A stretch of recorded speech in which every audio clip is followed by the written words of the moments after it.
معي أنا ريا أبيراشد بالجونة ومع eniGma ماجازين. استنونا مع الهوا.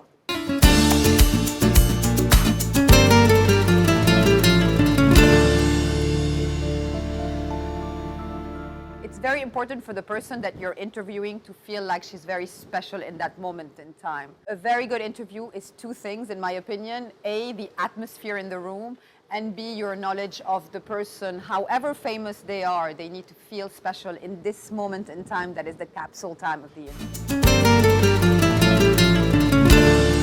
I think it's very important in the job of any person on television to be a little bit nervous and to have a little bit of butterflies, whatever she does.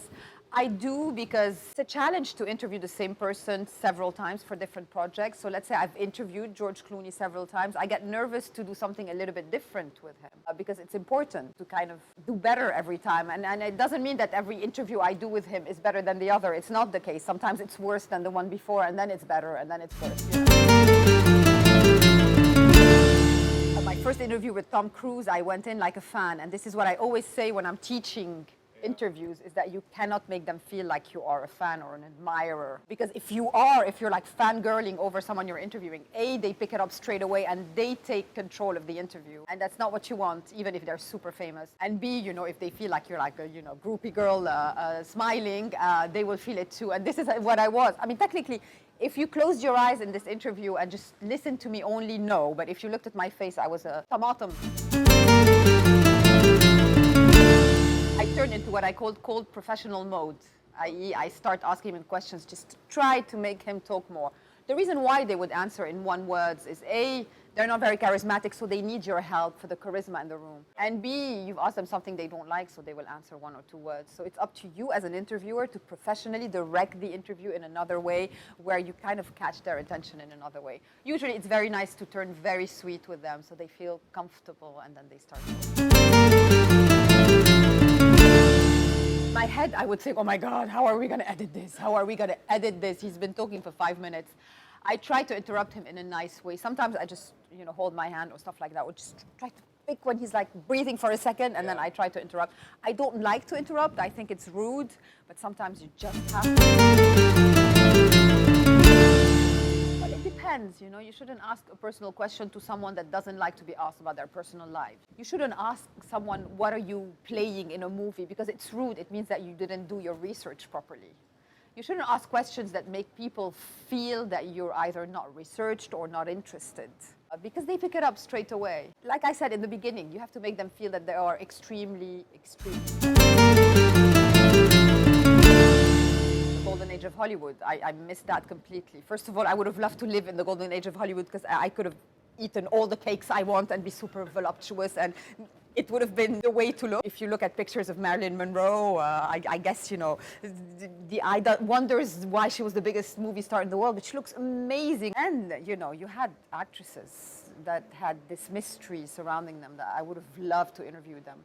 Specifically Katharine Hepburn, because I think she's such an amazing actress that lived until she was 90 and worked till the end and won so many Oscars and all these things. But Ava Gardner, who, you know, this was before, you know, plastic surgery was so much of a thing, you know. These women were naturally so beautiful. If you look at pictures of Ava Gardner, you're like, oh my goodness.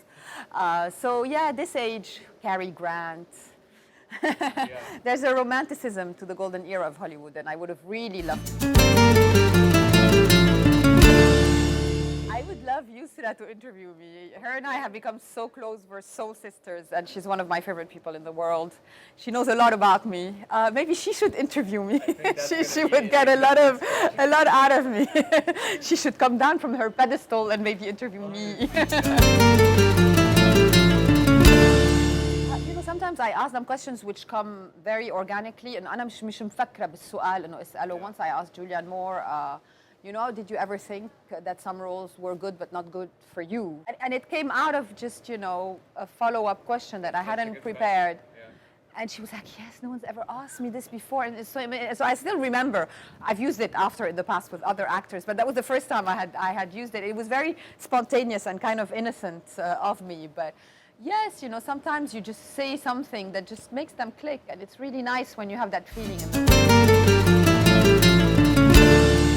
The first big thing I've ever done was hosting the Dubai Film Festival opening, 5th year anniversary or the 10th, you know, I can't remember. And I felt this sense of, I always have it when I go on the stage. And I think this is what familiarity, or I guess without sounding vain at all, but talent feels like when you are so comfortable doing something that you don't need to make an effort. Every time I go on stage, the first minute, there's always a mistake made somewhere, and it's like inevitable with me.